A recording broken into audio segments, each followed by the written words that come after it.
Selamat datang di Radio Alam Lain bersama gue, Arif Daniarsya.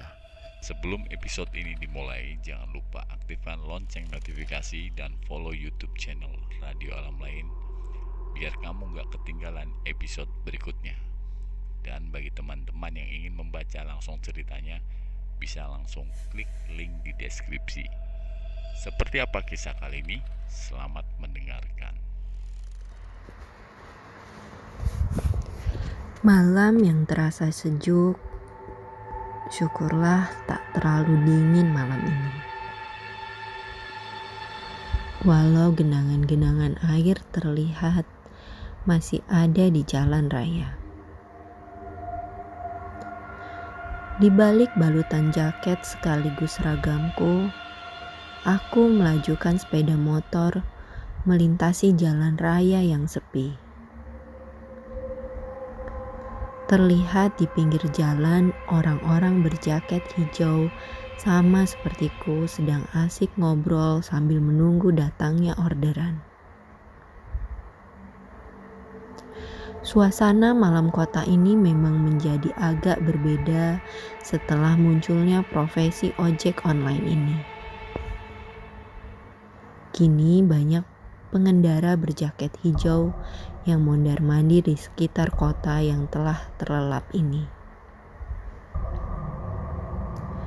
Mas, sesuai aplikasi ya.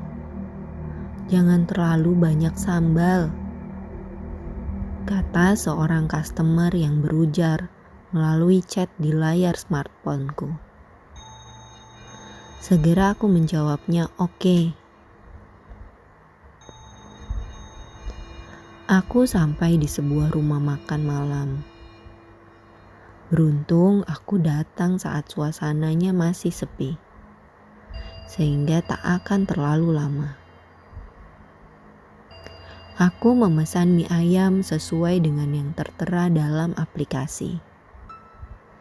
Setelah itu aku biarkan saja sang pemilik rumah makan menyiapkan pesanannya. Aku duduk di salah satu kursi kosong. Ya memang semua kursi kosong. Sambil menunggu, aku membuka beberapa aplikasi sosial media dan mengupdate informasi di sana. Sesekali angin bertiup begitu dingin. Tapi aku masih terlindung oleh jaket dan sarung tanganku. Silahkan Pak, kata seorang pelayan saat mengantarkan pesananku yang sudah siap. Aku lekas membayar sesuai harga kepada pelayan itu. Makasih Bang, kataku kemudian kembali ke motor. Memakai helm kemudian melaju pergi. Sesuai lokasi ya Mbak, kataku kepada customer melalui chat. Aku melajukan motor dengan segera mungkin, menembus dinginnya malam ini. Melewati jalan raya sebelum akhirnya sampai di jalan kampung yang tak terlalu besar, tapi cukup untuk mobil dua arah. Aku terus saja mengendari motor mengikuti petunjuk di aplikasi, memasuki gang-gang sempit dan pemukiman warga yang lumayan padat. Hingga petunjuk-petunjuk itu membuatku ke sebuah rumah. Aku berhenti dan berjalan ke arah pintu rumah. Setelah alamatnya sudah kupastikan benar. Assalamualaikum, ucapku sambil mengetuk pintu perlahan. Rumah itu terlihat gelap, tampaknya beberapa dari mereka sudah terlelap. Tak lama kemudian seseorang menyalakan lampu dan menjawab ucapan salamku.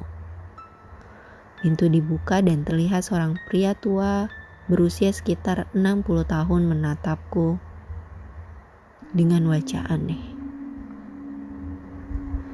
Aku pun merasa bingung juga dengan tatapan itu.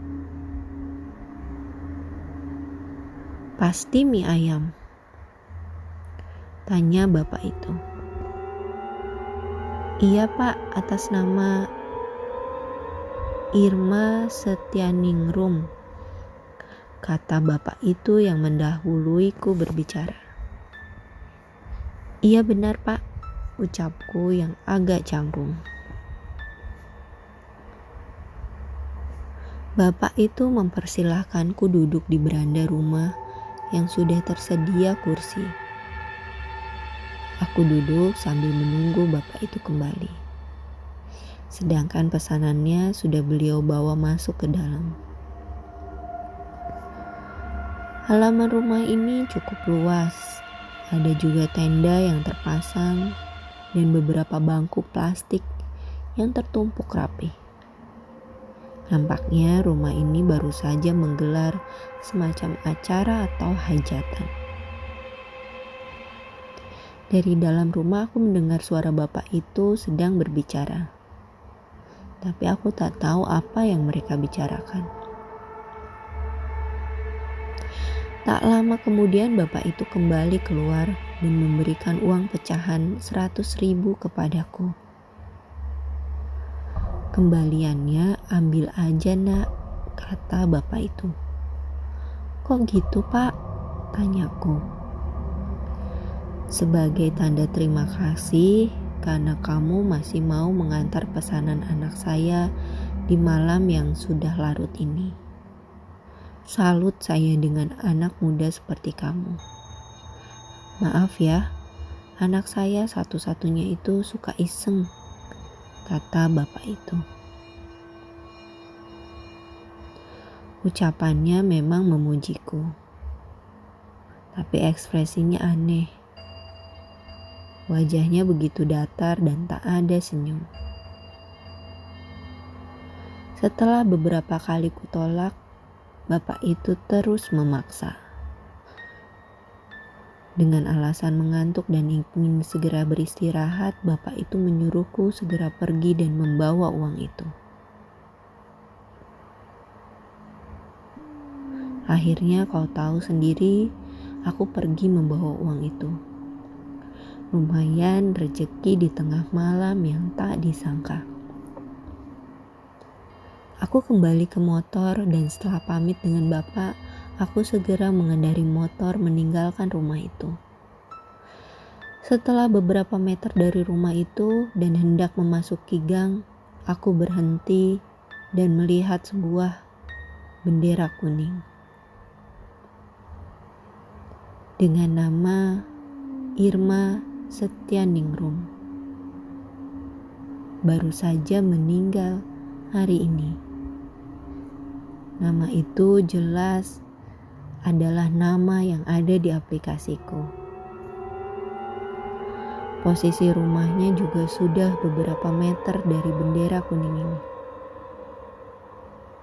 Aku bingung dan menoleh ke arah rumah tadi. Terlihat bapak itu masih berdiri di depan rumahnya dan menatapku dari kejauhan. Dan terlihat bapak itu menggerakkan tangannya berisyarat supaya aku segera pergi. Mulutnya juga seperti mengatakan sesuatu, namun aku tak bisa mendengarkannya karena terlalu jauh. Hanya satu yang aku pahami, bapak itu hendak menyuruhku agar segera pergi dari sini secepatnya. Aku pun merinding ketakutan. Bapak itu memakai sandal dan hendak berjalan menghampiriku. Tapi orang tua itu jalannya terlalu lambat. Tiba-tiba, layar smartphoneku bergerak sendiri. Sebuah video call masuk dari nomor Irma Setianingrum. Aku tak mau mengangkat video call itu. Akan tetapi, smartphoneku menerima video call itu dengan sendirinya, seperti dikendalikan seseorang. Dan di layar smartphone itu terlihat wajah Irma Setianingrum dengan wajah pucat, lubang hidung ditutup kapas, serta berbalut kain kafan menatapku dan berkata,